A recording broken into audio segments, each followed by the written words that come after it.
Hello, this is Linda Hood.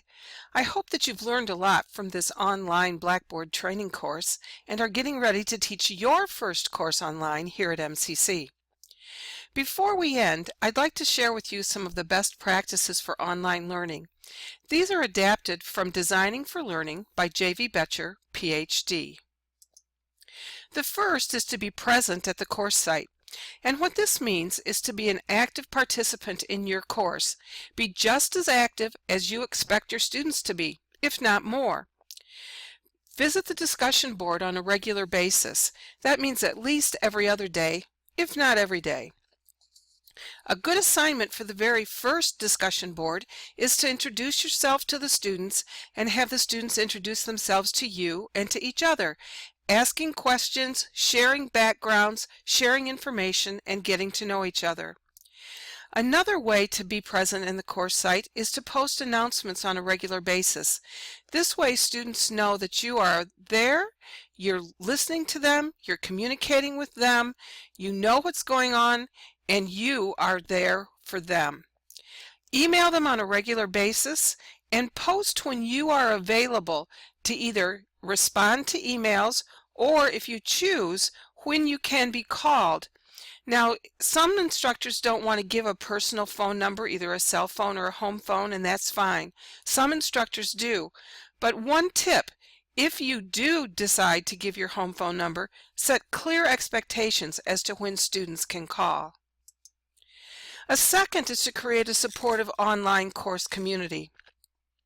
The best way to create that supportive course community starts with the communication, launching with those personal introductions so that students get to know each other and get to know you. Encourage an open student forum. Perhaps set up a discussion board where students can simply just chat about the course, ask each other questions, ask you informal questions about the course, and of course monitor that so that they get an answer in a timely manner. Blackboard allows you to set up groups, so you could set up small groups of students where they can communicate with each other and ask questions. Maybe if you're teaching a general ed course, you put students from all the same majors together, or you put students together by geographic region, or simply just randomly. But students in groups and allowing them to ask and answer questions for each other works very well. The third is to share a set of very clear expectations. If you start every learning module with the learning outcomes for that learning module, whether your learning module is a week or a chapter or a section, then students know exactly what they are to get out of that, and then set clear expectations for assignments, what their content is to be like, when those assignments are due, exactly how many times a week they are to post, when posts are due. Be as clear and complete as you can so that students have reachable goals and reachable deadlines. Students will rise to the challenge if we give them clear expectations. The fourth practice is to use a variety of experiences and activities. Blackboard allows you to do large group, small group, and individual work experiences. Anything that you can do to put students through a variety of activities is a good thing. Have them write papers, have them do presentations. Yes, they can do presentations in Blackboard. Have them do tests, have them do quizzes.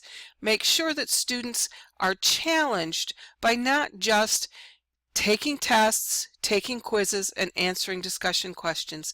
Be as creative as you can, and if you need help, don't hesitate to contact me. I've got lots of ideas. Another good practice is to use both synchronous and asynchronous activities. Synchronous activities are those where you are face-to-face or one-on-one in live time with students. You could perhaps use GoToMeeting, Skype, GoToWebinar, or phone conferences to have synchronous meetings with your students. I just recently took an online course and the instructor had us do phone conferencing once every other week. It was wonderful, and we were all able to talk and ask the instructor questions, get them answered, and get to know each other a little bit better. So using those synchronous as well as Blackboard's built-in asynchronous activities can make your students' experience better and make sure that they're meeting your expectations. Another good practice is to ask for informal feedback. About week 3, have your students send you an email, tell you how things are going. Very informally say, hey, what would you change? What do you like? What don't you like? What could we do better? That will help you reform the class if need be, and they're going to give you some good ideas that you could incorporate into your class. Another is to prepare discussion posts that invite responses from students. Ask open-ended questions, and one of the things that I often do is when a student answers to another student's post or asks me a question, I answer with a question that makes them think, perhaps do some research, and I never say, yes, that's a good post. I always say, yeah, that's a good post, but have you thought about this other point of view? What do you think about it? So that students will be able to give you lengthy, scholarly responses. Sometimes I even ask for research in those responses to posts that I make.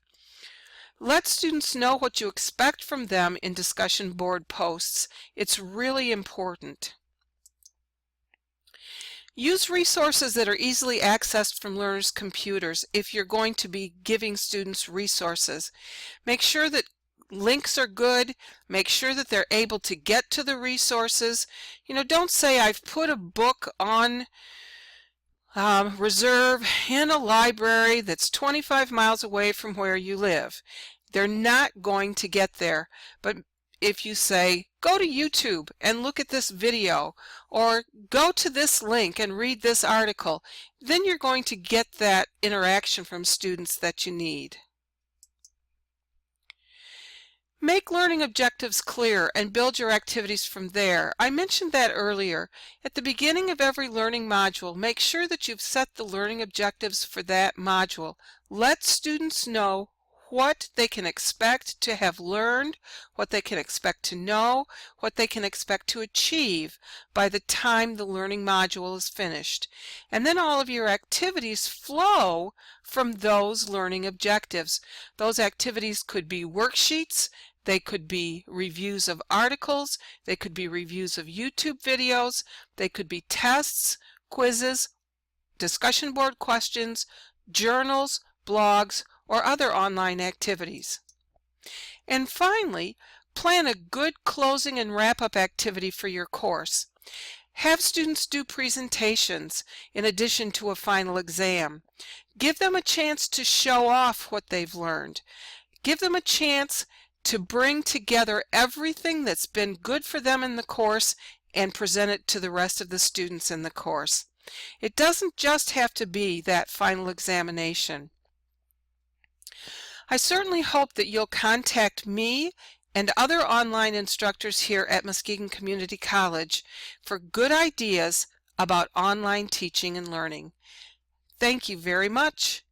Bye-bye.